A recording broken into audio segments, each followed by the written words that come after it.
तीन सौ में नदिया देने जाके करोही व्यापार गे। कि छौड़ी तीन सौ में नदिया देने जाके करोही व्यापार गे। सब छौड़न सन में बनल तोरे हो बाजार गे। सब छौड़न सन में बनल तोरो हो बाजार गे। कि छौड़ी तीन सौ में, कि छौड़ी तीन सौ में नदिया देने जाके करोही व्यापार गे। कि छौड़ी तीन सौ में नदिया देने जाके करोही व्यापार गे।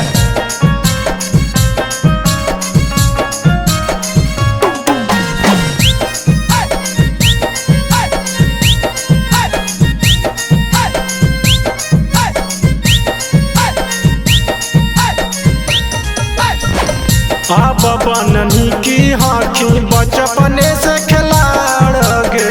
सब सटाय और बक्स पे करो पारा चार गे।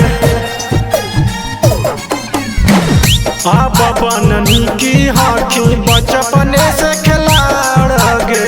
सब सटाय और बक्स पे करो पारा चार गे। खिल गिलो नाम तोरा गौवा के बहर गे। खिल गिलो नाम तोरा जिला के बहर गे। कि छौड़ी तीन सौ में, कि छौड़ी तीन सौ में नदिया देने जाके करोही व्यापार गे।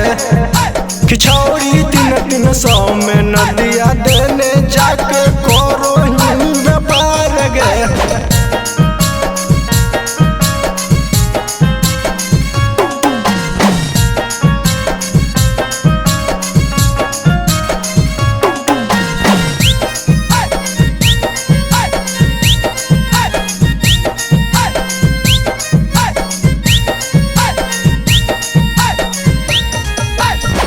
हमर बचपन के प्यार ही हमारे तू डाटही।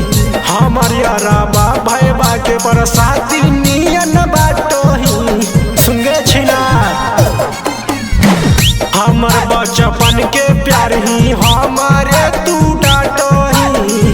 हमर याराबा भैबा के बरसाती नियन बाटही। गाम गोहली टोला मोहल्ला में तोरे गरम हो बाजार गे। गाम गोहली टोला मोहल्ला में तोरे गरम हो बाजार गे।